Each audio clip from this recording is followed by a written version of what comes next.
ఏమయ్య జ్ఞానేశ్వర్, అనుషకి రేపే డెలివరీ చేద్దాం అని అనుషని ట్రీట్ చేస్తున్న డాక్టర్ చెప్పింది. దానికి జ్ఞానేశ్వర్, రేపు సండే కదా మేడం, ఎందుకైనా మంచిది మండే రోజు డెలివరీ చేద్దామని చెప్పి డాక్టర్ని ఒప్పించాడు. అనుష జ్ఞానేశ్వర్ కలిసి ఇంటికి పోయారు. అనుష వాళ్ళ అమ్మమ్మ డెలివరీ దగ్గర ఉంది కదా అని చెప్పి ఇంటికి వచ్చింది. అనుష వాళ్ళ అమ్మమ్మ వండిన ఫుడ్ని తిన్నారు, పడుకున్నారు. 11:30 టైంలో కూడా అనుష వాట్సాప్లో హ్యాపీ స్టేటస్లు పెట్టుకుంది, తల్లి కాబోతున్నా అన్న సంతోషంలో. కట్ చేస్తే మార్నింగ్కి అనుష శవమై ఉంది. ఏమైంది అంటే జ్ఞానేశ్వర్ సింపుల్గా ఏమైంది, స్పృహ తప్పి పడిపోయింది అని చెప్పి చిన్న డ్రామా ఆడాడు. హాస్పిటల్కి తీసుకొని పోతే ఆల్రెడీ చనిపోయిందని చెప్పారు. ఆ శరీరం చనిపోయి చాలాసేపు అవుతుంది, తల్లి బిడ్డ ఇద్దరూ చనిపోయారు, కాబట్టి ఇది ఖచ్చితంగా పోస్ట్ మార్టంకి వెళ్ళాల్సిన శవం అని చెప్తే, లేదు పోస్ట్ మార్టంకి ఎందుకు, వద్దు కోస్తారు, నా భార్యని కట్ చేస్తారు, వద్దు వద్దు వద్దు అని చెప్పి డ్రామాలు ఆడిండు జ్ఞానేశ్వర్. కట్ చేస్తే పోలీసు వాళ్ళకి జస్ట్ కానిస్టేబుల్ అలా వచ్చి ఎవరు చేసారో చెప్పు అనగానే ముచ్చమటలు పట్టినాయి. ఫస్ట్ తనకు తానే ఊరేసుకుందని చెప్పిండు. ఆ తర్వాత ఇంకో 4-5 ముచ్చట్లు చెప్పిండు. కట్ చేస్తే గట్టిగా బెదిరిస్తే, గట్టిగా అడిగితే జ్ఞానేశ్వర్ నేనే చంపేసినానని చెప్పేసిండు. ఎందుకు అంటే చాలా రకాల రీజన్స్ ఉన్నాయి. అసలు ఈ ఇన్సిడెంట్ జరగడానికి కారణాలు ఏంది, అసలు అనుషకి జ్ఞానేశ్వర్కి లవ్ మ్యారేజ్ జరిగిన తర్వాత ఏం గొడవలు జరిగినాయి, అండ్ ఆల్రెడీ 3 times తను ఇండికేషన్ ఇచ్చిండు, ఏది నేను చంపేస్తా అని ఒక రకమైన ఇండికేషన్స్ ఇచ్చిండు. అయినా కానీ ఆ అమ్మాయి ఎందుకు అతన్ని నమ్మి అక్కడే ఉంది. ఈవెన్ తను చేస్తున్న జాబ్ ఏందో ఈ అమ్మాయికి తెలియదు. తను జాబ్ చేస్తున్న చోట ఇతనికి పెళ్ళైనట్టుగా అక్కడ ఉన్న ఏ వర్కర్స్కి తెలియదు. తనకున్న బిజినెస్ దగ్గర కూడా ఇతనికి పెళ్ళైందన్న విషయం తెలియదు. ఆ అబ్బాయి పేరెంట్స్కి ఈ అమ్మాయితో పెళ్ళైంది లేదా అసలు పెళ్ళైంది అన్న సంగతి తెలియదు. అతను ఎక్కడ ఉంటుండో కూడా తెలియదు. అయినా కానీ ఆ అమ్మాయి ఎందుకు నమ్మింది. అండ్ ఈ ఇన్సిడెంట్ ద్వారా ప్రేమించి పెళ్లి చేసుకుందాం అనుకుంటున్న అమ్మాయిలు నేర్చుకోవాల్సిన గుణపాఠాలేంది, పాఠాలు కాదు గుణపాఠాలేంది. ప్రపంచం మొత్తం చదివేస్తున్నాం, ప్రపంచం మొత్తం తెలుసుకుంటున్నాం అనుకుంటున్నాం, కానీ మన ఇంట్లో ఉండే వ్యక్తి గురించి మాత్రం తెలుసుకోలేకపోతున్నాం. దానికి కారణం మెయిన్గా స్మార్ట్ ఫోన్స్. నీ బిజీలో నువ్వున్నావు, నీ పైకి గుంజుడు నీకున్నది, నువ్వు ఇంట్లో ఉన్న వాడి లోతులు గుంజే పని అయితే లేదు. వాడి కష్టమైంది, వాడి నష్టమైంది, వాడు ఏం చేస్తున్నా అనే సంబంధం లేకుండా ఉన్నది ప్రజెంట్ సొసైటీ. హస్బెండ్స్ని చంపుతున్న వైఫ్లు తయారయ్యారు, వైఫ్ని చంపుతున్న హస్బెండ్లు తయారయ్యారు. క్రూయాలిటీ విపరీతంగా పెరిగిపోయింది. ఇవన్నిటికి సొల్యూషన్ ఏంది? చలో మాట్లాడుకుందాం. ఫస్ట్ ఆఫ్ ఆల్ కొత్తగా ఛానల్ చూస్తుంటే సబ్స్క్రైబ్ చేసి గంట కొట్టి అలానే సింబల్ ప్రెస్ చేసుకుని పెట్టుకొని మన సబ్స్క్రైబర్ ఫ్యామిలీ మెంబర్గా ఇలాంటి ఇన్సిడెంట్ల గురించి, దీని ద్వారా మనం మార్చుకోవాల్సిన పద్ధతుల గురించి నేర్చుకుందాం. ఏమంటారు? నేను ఏం మాట్లాడినా ఏం చెప్పినా నా సబ్స్క్రైబర్ కుటుంబ సభ్యుల మంచి కోసం మాత్రమే. చలో, ఈ ఇన్సిడెంట్ వైజాగ్ పిఎం పాలెంలో జరిగింది, ఆ పోలీస్ స్టేషన్ పరిధిలో. అయితే అమ్మాయి అనుష, అబ్బాయి పేరు జ్ఞానేశ్వర్. పేరు చూసిరా ఎంత ముద్దుగున్నదో, జ్ఞానేశ్వర్, జ్ఞానవంతులు లెక్క ఉంది. అయితే వీళ్ళిద్దరికీ అంటే అబ్బాయి గాజువాక అబ్బాయి, కానీ వైజాగ్లో ఉంటున్నాడు. ఆయన అమ్మాయి వచ్చేసి వైజాగ్ అమ్మాయి. వాళ్ళిద్దరికి పరిచయం అయింది, ఒక 1 year లవ్. ఆ తర్వాత 2022 డిసెంబర్లో పెళ్లి చేసుకున్నారు. ప్రేమ పెళ్ళి పెద్దలకు అందరికీ తెలుసా అంటే అమ్మాయి సైడ్ వాళ్ళకి తెలుసు. ఈవెన్ ఆ అమ్మాయికి నాన్న చనిపోయారు, అండ్ అమ్మకి బ్లైండ్, అండ్ ఆమె కూడా కోమాలో నుంచి వచ్చిన మనిషి. సో ఇది తన ఫ్యామిలీ స్టేటస్. ఒక సిస్టర్ ఉంది. సో ఆ అమ్మాయికి పెళ్ళైంది ఈ అబ్బాయితోటి. ఇప్పుడు ఈ అమ్మాయికి సంబంధించిన సిస్టరు అండ్ కొంతమంది రిలేటివ్స్ అండ్ ఫ్రెండ్స్, ఈ అబ్బాయికి సంబంధించిన ఫ్రెండ్స్ వచ్చారు. ఆ అబ్బాయికి సంబంధించిన వాళ్ళు ఎవరు కూడా రాలేదు. ఇది పెళ్లి సంగతి. ఆ తర్వాత పెళ్ళైన 6 monthsకే తను ఒక ఇండికేషన్, ఒక కాషన్ ఇచ్చిండు. ఏంటిది ఇచ్చిండు?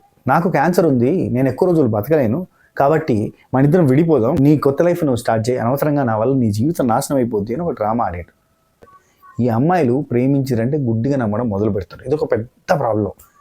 సరే, అయితే ఇట్లా చెప్పినప్పుడు ఆ అమ్మాయి ఏం చెప్పిందట అంటే, చావైనా రేవైనా బతికైనా చావైనా ఏదైనా నేను నీతోటే ఉంటా, ఎందుకంటే నేను నిన్ను ప్రేమించిన కాబట్టి నీతోటి ఉంటా అన్నప్పుడు ఇది చెప్పిన తర్వాత ఆ అబ్బాయి మరి క్యాన్సర్ మెడిసిన్ వేసుకుంటుండా, నిజంగా క్యాన్సర్ ఉందా ఉత్తగా ఫేకిండా, ఆ అబ్బాయి క్యాన్సర్ ఉంటే మరి హాస్పిటల్కి తీసుకుపోవాలి, ఇవన్నీ చేయాలి కదా. ఇవేవీ లేవు. మళ్ళీ ఆ అబ్బాయి క్యాన్సర్ అని డ్రామా ఆడిండు, ఈ అమ్మాయి ఆన్సర్ ఇట్లా చెప్పింది, అక్కడికి సొల్యూషన్ వచ్చేసింది, అయిపోయింది. మరి వాడి క్యాన్సర్ ఉందా లేదా, ఏంది కథ, ఏంది కథ కానీ ఎన్ని తెలుసుకోవాలన్నా లేదు, ప్రేమ గుడ్డిది. రైట్. రెండో ఇన్సిడెంట్ కొన్ని రోజులు పోయిన తర్వాత మీ పేరెంట్స్కి చెప్పు అని చెప్పి ఈ అమ్మాయి తరపున ఫ్రెండ్స్, వీళ్ళ ఫ్రెండ్స్ ఎవరు చెప్పినా కానీ సార్ రేపు చెప్తా, ఎల్లుండి చెప్తా, అవతల ఎల్లుండి చెప్తా అని చెప్పినట్టు. కట్ చేస్తే ఒకరోజు మా పేరెంట్స్ మన పెళ్ళిని ఒప్పుకోరు, మా పేరెంట్స్ చంపేసే రకాలు, సో అది పెద్దగా పోతుంది, చంపుతారు, కాబట్టి నీ లైఫ్ నువ్వు చూసుకో, నా లైఫ్ నేను చూసుకుంటా, మనం విడిపోదాం మ్యూచువల్గా అని చెప్పినట్టు. అప్పుడు చావైనా రేవైనా బతికైనా ఏదైనా నీతోనే అన్నట్టుగా అమ్మాయి చెప్పింది. అలా చెప్పకుండా అలా ఎందుకు అంటున్నావు, ఒకసారి పోదాం మాట్లాడదాం అనన్నా అనుకుని ఉండాలి. లేదు, వీడు కావాలని మళ్ళీ డైవర్స్ అంటున్నాడంటే అట్లాంటి తోడితో ఉండడం కంటే తెగదెంపులు చేసుకుని బయటకు రావడం ఉత్తమమైన పని.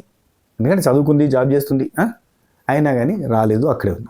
అండ్ ఇక్కడ మేజర్ థింగ్ ఏంటంటే ఆ అబ్బాయి భారత్ స్కౌట్స్ అండ్ గైడ్స్లో జాబ్ చేస్తున్నాడంటే అతను ఒక గవర్నమెంట్ ఎంప్లాయీ అని ఫీల్ అయింది ఈ అమ్మాయి. ఇప్పుడు చదువుకున్న వాళ్ళని ఏమనాలి? బీటెక్ చేసిన అమ్మాయి అఘోరి సంకనాకుతుంది పోయి, అంటే అసలు అఘోరి కూడా కదా, ఒక ఫ్రాడ్ సంకనాకుతుంది. ఏం తెలివిలు ఉంటున్నాయి ఈ రోజుల్లో? అంటే జనరేషన్ పాడైందా, మరి తెలివి లేదా? ఇప్పుడు భారత్ స్కౌట్స్ అండ్ గైడ్స్ అనేది గవర్నమెంట్ జాబ్ కాదు. గూగుల్లో కొడితే వస్తుంది కదా, భారత్ స్కౌట్స్ అండ్ గైడ్స్ అనేది ఒక సొసైటీ, ఒక అటానమస్ బాడీ. అది జస్ట్ ఒక సొసైటీ యాక్ట్ కింద రిజిస్టర్ అయిన ఒక సంస్థ, ఒక ట్రస్ట్ లాంటి ఒక సంస్థ అది. సో భారత్ స్కౌట్స్ అండ్ గైడ్స్లో చేస్తున్నాడంటే గవర్నమెంట్ జాబ్ అని అనుకోవడం ఫస్ట్ మూర్ఖత్వం. రెండోది, దానికి ఏపీ హెడ్ అని వాడు చెప్తే ఎట్లా నమ్మింది? వాళ్ళ ఫ్రెండ్స్ అందరూ కూడా భారత్ స్కౌట్స్ అండ్ గైడ్స్కి ఏపీ హెడ్ అని చెప్పిందంట గవర్నమెంట్ జాబరు. అది గవర్నమెంట్ జాబ్ కాదు. అది గవర్నమెంట్ జాబా ప్రైవేట్ జాబ్ అనేది కూడా తెలుసుకునే ఆ టైం కానీ లేదా అని ఒక పెద్ద, అంటే చనిపోయిన అమ్మాయిని నేను బ్లేమ్ చేయట్లేదు, కానీ చెప్తున్నా, వేరే అమ్మాయిలు ఒక్కసారి ఆలోచించండి. వాడు ఎవడైనా నేను ఈ జాబ్ చేస్తున్నా అంటే జాబ్ ఏంటంటే గూగుల్లో కూడా వస్తుంది పోయి, ఇవాళ రేపు అన్నీ ఉన్నాయి. భారత్ స్కౌట్స్ అండ్ గైడ్స్కి ఏపీ హెడ్ అంటే ఏపీ హెడ్ ఎవరు అని కూడా వస్తుంది. నీకు చైర్మన్ ఎవరు, డైరెక్టర్ ఎవరు, దీనికి చూసుకునే కమిషనర్స్ ఉంటారు, వాళ్ళెవరు, అండ్ ఇది ఏ మినిస్ట్రీ కిందకి వస్తుంది, అసలు దీనికి ఏమైనా ఉందా, అథారిటీ ఉందా అని తెలుస్తుంది కదా, చూడొచ్చు కదా. అదేం లేదు. ఆ అబ్బాయి ఫాస్ట్ ఫుడ్ సెంటర్లు నడిపిస్తాడు. 2 ఫాస్ట్ ఫుడ్ సెంటర్లు ఉన్నాయని అంటున్నారు, కొంతమంది ఒకటే ఉందని అంటున్నారు. పోలీసులు ఏమో ఇతను ఫాస్ట్ ఫుడ్ సెంటర్ నడిపిస్తాడని చెప్పిండు.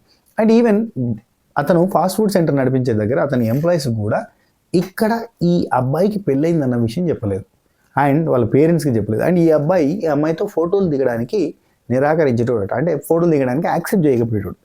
అట్లాంటప్పుడు అన్న కొంచెం అనుమానం రావాలి కదా. ఇప్పుడు గవర్నమెంట్ జాబ్ అని అందరికీ చెప్పుకున్నప్పుడు అదేం జాబు, ఏంది కదా, ఎంత శాలరీ తెలియాలి కదా. ఇప్పటికీ ప్రజెంట్ జనరేషన్లో హస్బెండ్కి ఎంత శాలరీ వస్తుందో తెలుసుకునే ఉద్దేశము లేని వైఫ్లు ఉన్నారు. ఇంకేం చెప్పాలి వాళ్ళకి? నీ హస్బెండ్ ఏం చేస్తున్నా నీకు సంబంధం లేదు, నీ హస్బెండ్కి ఎంత జీతం వస్తుందో తెలియదు, నెలకి ఇంత ఖర్చులకి ఇస్తాడా లేదంటే రాంగ్. చూడండి, ఆలోచించుకోండి మీరే. సరే, తర్వాత ఇన్సిడెంట్, ప్రెగ్నెంట్ అయినాక వాళ్ళ అమ్మ నాన్నకి చెప్పమని అడిగితే 2వ నెల వరకు, అంటే 3 నెలలు కన్ఫర్మేషన్ వచ్చినా కానీ, అంటే 2వ నెలకు కన్ఫర్మేషన్ వచ్చినా కానీ అప్పుడు ఏం చెప్పిండంట, నేను మా అమ్మ నాన్నకి చెప్తా. ఇదంతా కూడా వాళ్ళ ఫ్రెండ్స్, వాళ్ళ క్లోజెస్ట్ ఫ్రెండ్స్ ఉంటారా, వాళ్ళ ఫ్రెండ్స్ అండ్ ఏసీపీ గారు అప్పలరాజు గారు చెప్పిన స్టేట్మెంట్ బట్టి చెప్తున్నాను.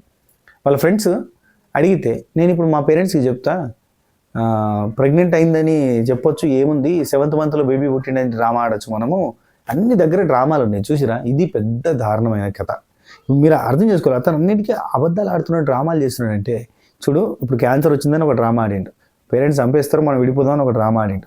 ఆ తర్వాత 2nd మంత్లో నేను మా పేరెంట్స్ని ఒప్పించేస్తా, పెళ్లి చేసుకున్నా అని చెప్తా, ప్రేమ పెళ్ళి అని చెప్తా, ఈ ప్రెగ్నెన్సీ గురించి మనం ఇట్లా చెప్పొద్దు, డైరెక్ట్గా చెప్పకుండా ఏం చేద్దామంటే 7th మంత్లో డెలివరీ అయింది అని చెప్పొచ్చు, 9 మంత్లో కాలేదు 7th మంత్లో అయిందని చెప్పి మనం డ్రామా ఆడచ్చు అని చెప్పి ఇక్కడ కూడా డ్రామా ఆడడానికి ప్రయత్నం చేసాం.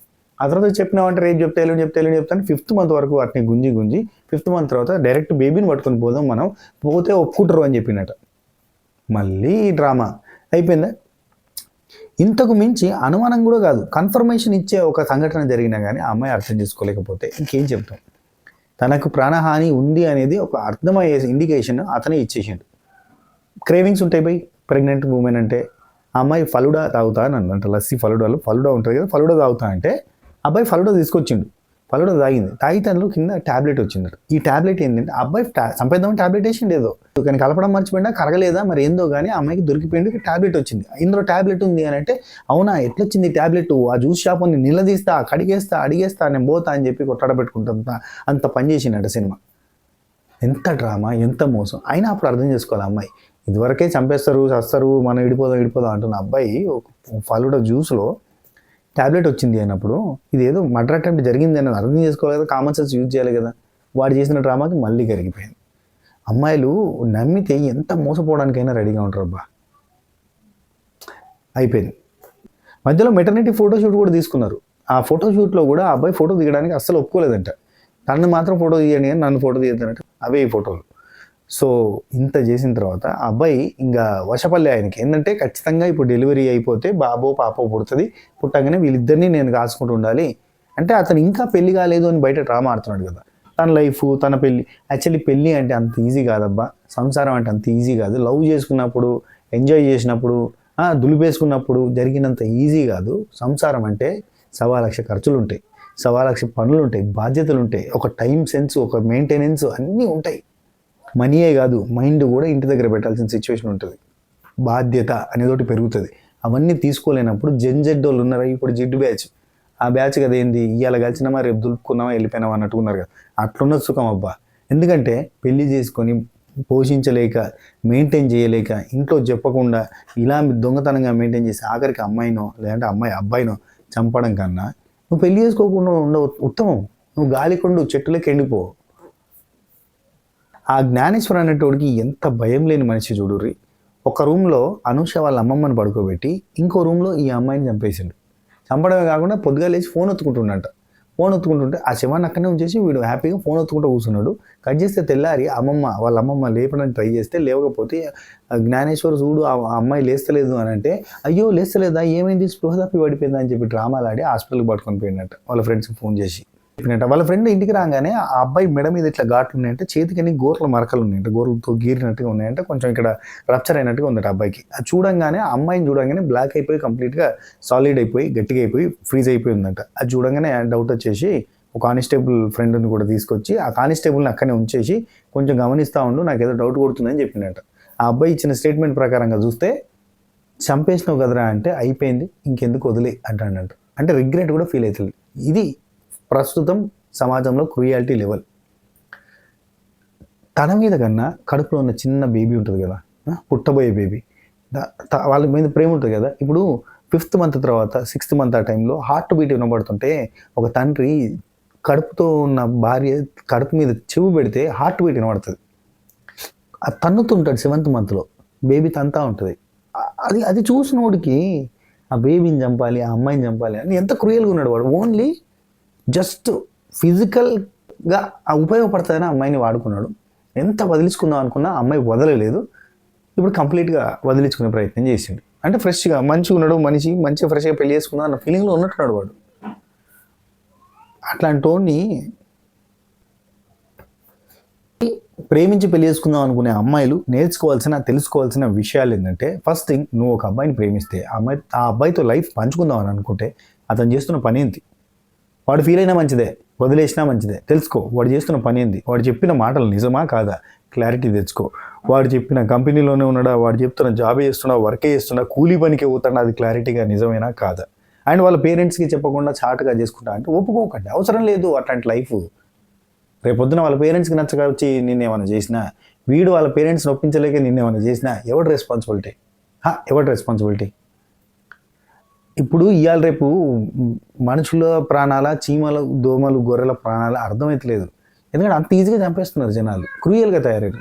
దీనికి కారణం, ఇంత క్రూయాలిటీ పెరిగిపోవడానికి, ఇంత రాక్షసంగా తయారు కావడానికి కారణం మనం చూస్తున్న కంటెంట్, మనం చూస్తున్న సినిమాలు మనల్ని ప్రేరేపిస్తున్నాయి. ఇప్పుడు సూక్ష్మదర్శిని చూసి ఒక అతను ప్రెషర్ కుక్కర్లో పెట్టి చంపలేదా, అవే.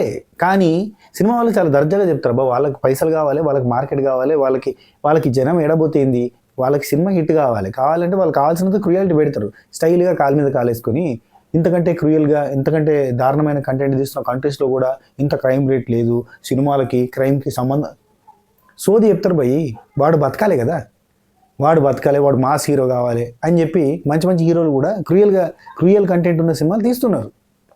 అదే ట్రెండు, అదే జెడ్డోళ్ళకి నచ్చుతుంది, నెక్స్ట్ జనరేషన్ బాగా ఇష్టపడి చూస్తున్నారు. ఆల్ఫా, బీటా, గామా అని పెట్టుకున్నారు కదా పేర్లు, వాళ్ళందరికీ అది ఇష్టం. అందుకని వాళ్ళని పిచ్చోళ్ళని చేసి వాళ్ళని థియేటర్కి రప్పించుకోవాలంటే ఆ క్రూయాలిటీ ఉండాలి అని వాళ్ళు తీసుకుంటున్నారు. సో మనం చూస్తున్న కంటెంట్ మెయిన్ రీజన్. ఆ అబ్బాయి నేను పెళ్లి చేసుకోవాలంటే ఖచ్చితంగా వాళ్ళ పేరెంట్స్ని ఒప్పించే చేసుకోవాలి, మీ పేరెంట్స్ కూడా చెప్పే చేసుకోవాలి. చాటుగా పోయి చేసుకుందాం, లేచిపోయి చేసుకుందాం, బిడ్డ పుట్టిన తర్వాత వచ్చి మాకు 12 బిడ్డ పుట్టింది అంటే ఒప్పుకునే రోజులు లేవు, సినిమాలు కాదు. ముందు లెక్క లేరు, మనుషుల మైండ్ సెట్ లేదు. ఒకప్పుడు అంటే విపరీతమైన ఎమోషనల్ అయిపోయి అయ్యో నా బిడ్డ పుట్టిందా అని చెప్పి తీసుకునేటోళ్ళు, కానీ ఇప్పుడు అది లేదు. ఆ వెల్కమింగ్ నేచర్ లేదు, అంత ఓపిక లేదు జనాలకి. ఒకప్పుడు చిన్న ఏజ్లో పెళ్ళిళ్ళు అయ్యి పిల్లలు పుట్టేసి వాళ్ళు పెరిగి కొంత మైండ్ సెట్ మంచిగా ఉన్న టైంలోనే పెళ్ళిళ్ళు అయిపోయి పిల్లలు పుట్టేటోళ్ళు, మన వాళ్ళు వచ్చేటోళ్ళు. ఇప్పుడు నడీట్లో పిల్లలు పుడుతున్నారు, వాళ్ళు పెరిగేసరికి వీళ్ళు ముసలోళ్ళు అవుతారు, వీళ్ళకి అంత ఓపిక లేదు. నీ మనవరాల్ని తీసుకొని వచ్చి ఇదిగో 12 బిడ్డ పుట్టినంటే అవతల పో నాకే ఓపిక లేదు, ఏదో నీకు పుట్టిన వాడికి సేవ చేసేంత ఓపిక, ఇంట్రెస్ట్ నాకు లేదు అనే సిచ్యువేషన్లో ఉన్నారు. ఇది అర్థం చేసుకోండి. గర్ల్స్కి ఎందుకు చెప్తున్నా అంటే గర్ల్స్ మెచ్యూర్గా ఆలోచించాలి. బాయ్స్కి ఏమన్నా పోనీ వాడు ఇప్పుడు జైలుకి పోయినా బెయిల్ మీద వచ్చినా లేదంటే ఇంకేదన్నా ఓ 3 ఏళ్ళు జైలుకి పోయి వచ్చినా వాడి సంవత్సరం వాడు ఉంటాడు, వాడు బాగానే ఉంటాడు. మధ్యలో నాశనం అయిపోయింది ఆడవాళ్ళ జీవితాలు. ఎవడి మీద గుడ్డి నమ్మకం పనికిరాదు. నమ్మకం తిండి పెట్టదు, నమ్మకం 4 గింజల్ని బయట పెట్టదు. అఫ్ కోర్స్ అందరి సంసారాలు అట్లున్నాయంటే లేవు. నాది love marriage, successful love marriage, 2 పిల్లలు, 5 సంవత్సరాల లవ్, ఇద్దరం కలిసి కష్టపడి లైఫ్ని సెట్ చేసుకున్నాం. అట్లాంటిది ఏదైనా జర్నీ ఉందా మీకు? లేదు. వాడు నచ్చిండు, చూసినాము, ఇద్దరం కలిసినాము, పార్కులో తిరిగినాము, ఐస్ క్రీమ్లో ఒకటే ఐస్ క్రీమ్, అటు దిక్కు వాడి ఇటు దిక్కు నేను నాకినాం అని చెప్పి పెళ్ళిళ్ళు చేసుకుంటే కాదు, సంసారం కాదు అది. కష్టాలు ఉంటాయి, నష్టాలు ఉంటాయి, ఎన్నో ఇబ్బందులు ఉంటాయి, జ్వరాలు వస్తాయి, హెల్త్ ఇబ్బందులు వస్తాయి, కరోనాలు వస్తాయి, మన్ను మశానం ఉంటుంది. ఎంతో ప్రాబ్లమాటిక్ సిచ్యువేషన్లలో మనం బయటికి రావాలి. కాళ్ళు తడవకుండా సముద్రాన్ని దాటుతావు కావచ్చు, కానీ కళ్ళు తడవకుండా సంసారాన్ని ఈదలేవు. అది గుర్తుంచుకో. పెళ్ళంటే అంత కష్టం, అంతే ఆనందం, అంతే కష్టం. ప్రేమించి పెళ్లి చేసుకున్న వాళ్ళకే ప్రాబ్లమ్స్ వస్తాయి. లేదు పేరెంట్స్ చూసిన పెళ్ళిళ్ళలో ప్రాబ్లమ్స్ రావంటే వాళ్ళకు కూడా వస్తాయి. అందుకే అటేడు తరాలు ఇటేడు తరాలు అని ఒకప్పుడు అన్నారు, కానీ ఇప్పుడు ఒక తరమన్నా చూడాలి. ఎందుకంటే వాడి మీదున్న జనరేషన్లో క్రైమ్ కైండ్ ఆఫ్ థింగ్స్ ఉంటే కొద్దిగా దూరం పెట్టాలి వాళ్ళని. అదే గాలి చేసిరని గీలి ఎత్తారంటే చెప్పలేం. బై జెనెటికల్గా ఉంటుంది మైండ్ సెట్. ఓవరాల్గా నేను చెప్పేది ఒకటే స్టేట్మెంట్ అబ్బా, ఒక మనిషి అవతల మనిషిని అంచనా వేయండి. ఎస్పెషల్లీ పెళ్ళిళ్ళ టైంలో ఖచ్చితంగా అంచనా వేయండి. ఆ మనిషి పొడుగున్నాడు, అందంగా ఉన్నాడు, స్మార్ట్గా ఉన్నాడు. అందము గుణము కాదు, అందము జస్ట్ ఫిజికల్ థింగ్. అమ్మాయి కూడా అందంగా ఉంటుంది. వన్స్ ప్రెగ్నెన్సీ వచ్చిందంటే మొత్తం హార్మోనల్ డిఫరెన్షియేషన్ వచ్చి మొత్తం మనిషి మారిపోతుంది. ఆ తర్వాత మళ్ళీ సెట్ అవ్వచ్చు, సెట్ కాకపోవచ్చు, లావ్ అవ్వచ్చు, సన్నం అవ్వచ్చు, ఏదన్నా జరగచ్చు. అందం శాశ్వతం కాదు. గుణం ఉంటుంది చూడు, ఆ గుణం శాశ్వతం ఉంటుంది. కాబట్టి గుణం ఎట్లాంటిదో అంచనా వేయండి. ఈవెన్ అరేంజ్ మ్యారేజెస్లో కూడా ఇదివరకు చాలా మంది పోయేటోళ్ళు, అంటే ఒక సంబంధం సెట్ చేసుకునేటప్పుడు చాలా ఎక్కువ మంది పోయేటోళ్ళు. అప్పుడు ఏమవుతుందంటే ఒకటి కాకపోతే ఒకడు మనుషులు అంచనా వేయగలుగుతాడు, వాడు లోతులు గుంజగలుగుతాడు, వాళ్ళ కూపి లాగగలుగుతాడు, ఇసొంటి అన్నట్టు. అట్లాంటివి కావాలి. మీకు మనిషిని అంచనా వేయడం రాకపోతే ఎవడో ఒకడు ఉంటాడు మనిషిని అంచనా వేయగలిగే సత్తా ఉన్నాడు, వాడిని తీసుకొని వెళ్ళండి. మా సర్కిల్లో, నా ఫ్రెండ్ సర్కిల్లో కానీ నా సర్కిల్లో కానీ నేను మనుషులు అంచనా వేయగలుగుతా. చూడంగానే వాడి నేచర్ ఏందో, వాడి గుణం ఏందో చెప్పగలుగుతా. ఒక సంసారం అయితే నేను దీన్ని పెళ్లి చేసుకోక వేస్ట్ అని చెప్పిన అమ్మాయికి, ఆ అమ్మాయి ఇన్లే, సంసారం నాశనం. ఒకటైతే ఇల్లీగల్ కాంటాక్ట్ ఒకటి ఉండే నాకు తెలిసిన ఒక ఫ్రెండ్స్ ఆఫ్ ఫ్రెండ్స్ది. వాళ్ళైతే క్రూయల్గా జరిగినాయి ఇన్సిడెంట్లు. నేను చెప్పిన ఇదంతా వర్కౌట్ కానీ ఇన్సిడెంట్ ఇది చాలా దారుణంగా అవుతుంది అని చెప్పిన. దారుణాలు జరిగినాయి. మనుషులు అంచనా వేసేటోళ్ళు మన చుట్టుపక్కల మన ఫ్రెండ్ సర్కిల్ ఒకడు ఉంటాడు, వాడిని తీసుకొని పోండి. లవ్ చేసిన ఆ అబ్బాయిని పరిచయం చేయండి. ఆ అబ్బాయికో ఆ అమ్మాయికో ఎవరైతే మనుషుల్ని స్టడీ చేయగలుగుతారో వాళ్ళు చూపియండి, వాళ్ళతో మాట్లాడించండి. దెబ్బకు బయటపడతాయి అన్నీ. వద్దని ఎవడన్నా చెప్తే, నిజంగా నీ మంచి కోరేటోడు ఎవడన్నా వద్దని చెప్తే అది వద్దంతే. వద్దన్నా అద్దుక తింటా, ఏం చెప్పినా నేను లవ్ చేస్తానా, ఏమవుతుంది? ఇట్లాంటి ఇన్సిడెంట్ జరుగుతాయి. తస్మాత్ జాగ్రత్త. అబ్బాయిలైనా అమ్మాయిలైనా. అమ్మాయిలు ఏం తక్కువ లేరు, సంపి డ్రమ్మలేసి సిమెంట్ పోతుర్రు. అట్లాంటి ఇన్సిడెంట్లు కూడా జరుగుతున్నాయి. పిల్లల్ని కూడా చంపుతున్న ఆడవాళ్ళు తయారయ్యారు. ఇది మ్యాటర్. ఉంటా. Take care.